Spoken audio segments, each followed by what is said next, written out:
BRS నేత మాజీ IPS RS Praveen Kumar comments పై హైదరాబాద్ సిపి సజ్జనార్ సీరియస్ అయ్యారు. తనపై చేసిన ఆరోపణలకి సమాధానం చెప్పాలని, లేకుంటే క్రిమినల్ చర్యలు తప్పవని 2 రోజుల క్రితం లీగల్ నోటీసులు పంపారు.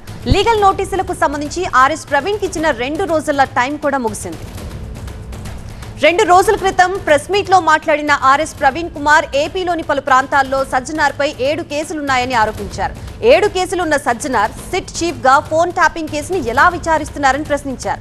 2015 నాటి ఓటుకి నోటు కేసు సమయంలో ఇంటెలిజెన్స్ అధికారులుగా ఉన్నది మీరు కాదా అని నిలదీశారు. ఇదే అంశంపై మరోసారి క్లారిటీ ఇచ్చారు ఆర్ఎస్ ప్రవీణ్ కుమార్. లీగల్ నోటీసులకి ఆర్ఎస్ ప్రవీణ్ ఇచ్చిన రిప్లై ఏంటి, ఇప్పుడు సజ్జనార్ ఏం చేయబోతున్నారా అన్నది ఆసక్తికరంగా మారింది.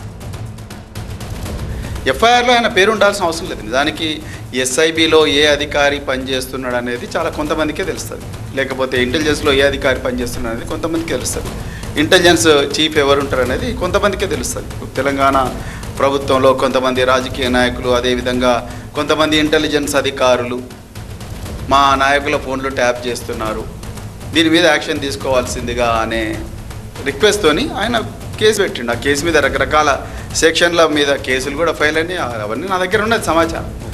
సజ్జనార్ గారి పేరు ఉందా లేదా అనేది ఇక్కడ సమస్యగా. ఇది సజ్జనార్ గారి వ్యక్తిగత హోదాలని మేము మాట్లాడతాం. సజ్జనార్ గారిని నేను ఇప్పుడు కూడా చెప్తున్నా, సజ్జనార్ గారిని వ్యక్తిగతంగా మేము ఏమంటలేము, ఆయన మంచి ఆఫీసరే. ఇదే అంశానికి సంబంధించి మనకి పూర్తి అప్డేట్స్ ఇవ్వడానికి మా స్పెషల్ కరెస్పాండెంట్ రంజిత్ సిద్ధంగా ఉన్నారు.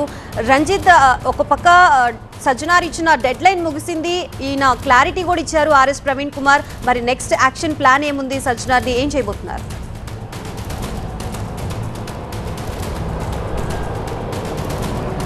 సిట్ చీఫ్ హోదాలో సజ్జనార్ ఇచ్చినటువంటి నోటీసులకు మాజీ ఐపీఎస్ అధికారి ఆర్ఎస్ ప్రవీణ్ కుమార్ రెస్పాండ్ అయ్యారు. 2 రోజుల గడువు ముగియడంతో కూడా ఈరోజు నోటీసులపై ఆర్ఎస్ ప్రవీణ్ కుమార్ రెస్పాండ్ అయ్యాడు.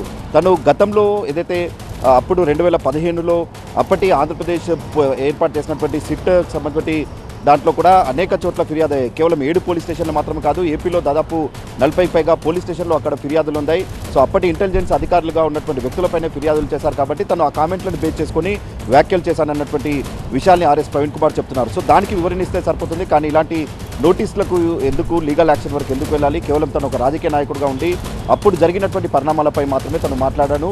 ఒకవేళ నిజంగానే అప్పుడు కేసులు కానట్లయితే కనుక దానిపైన ఆయన క్లారిటీ ఇస్తే సరిపోతుంది, కానీ దీనికి సంబంధించిన విషయంలో ఫర్దర్గా ఏం చేయబోతున్నారు అనేది కూడా కొంత ఆసక్తి నెలకొంది. సో ఇప్పుడు ఆర్ఎస్ ప్రవీణ్ కుమార్ కూడా తను ఏ రకమైనటువంటి నోటీసులకు తను ఇప్పుడు టీవీ9 ఇంటర్వ్యూలో ఇచ్చినటువంటి విషయాన్ని కూడా నోటీసులో అదే అంశాలు చెప్తాను.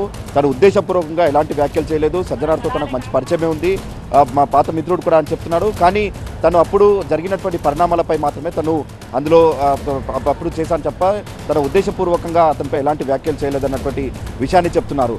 అయితే దీంతోపాటు ఏదైతే 2015కు సంబంధించిన ఆ కేసుకు సంబంధించిన విషయంలో మనం ఎఫ్ఐఆర్లో కూడా ఆయన పేరు లేదు, ఐపీఎస్ హోదాలో ఉన్నటువంటి వ్యక్తులకు సంబంధించిన పేర్లు లేదు, కనీసం ఆ కేసుకు సంబంధించిన ఛార్జ్షీట్ దాఖలు చేసే సమయంలో కూడా ఐపీఎస్ సజ్జనార్కి సంబంధించిన రోల్ అందులో ఎలాంటి రోల్ అందులో మెన్షన్ చేయలేదు. కాబట్టి ఎందుకు ఇప్పుడు వ్యాఖ్యలు చేస్తున్నానన్నప్పుడు తను కేవలం అప్పుడు టీడీపీ నేతలు చేసినటువంటి ఆరోపణలపై మాత్రమే తను వ్యాఖ్యలు చేశాను. ఒకవేళ దానికి ఆయన వివరణ ఇస్తే సరిపోతుంది తప్ప ఇలాంటి నోటీసులు ఏంటి, ఒకవేళ నోటీసులు ఇచ్చినా కానీ కూడా ఖచ్చితంగా తను 2 రోజుల గడువిచ్చారు. కాబట్టి ఇప్పుడు తను టీవీ9 ఇంటర్వ్యూకి ఏదైతే చెప్పానో అదే అంశాలు కూడా ఆయనకు వెళ్ళి దీనికి సంబంధించి ఆయనకు సంబంధించిన వాటి విషయంలో తను వివరణ ఇస్తాను, తనకు టైం కుదిరినప్పుడు వెళ్ళి ఖచ్చితంగా ఈ నోటీసులకు రెస్పాండ్ అవుతానన్నటువంటి అంశాన్ని ఆర్ఎస్ ప్రవీణ్ కుమార్ చెప్తున్నారు. మరి ఇప్పుడు సిట్ చీఫ్ హోదాలో ఉన్నటువంటి సజ్జనార్ ఆయన ఇచ్చినటువంటి వివరణకు ఏ రకంగా రెస్పాండ్ అవుతారు? సిట్ చీఫ్ హోదాలోనే ఆయనపై ఏమైనా యాక్షన్ తీసుకుంటారా, లేదా ఆయన పర్సనల్గా దీనికి సంబంధించి ఏమైనా డిఫర్మేషన్ సూట్ ఫైల్ చేశారనేది కూడా ఫర్దర్గా చూడాల్సి ఉంది.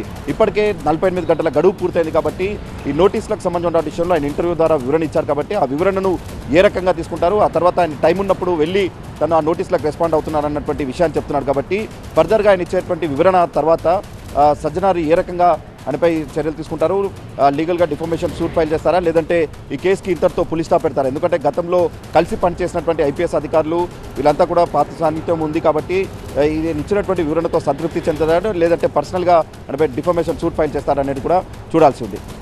Right, thank you Ranjith.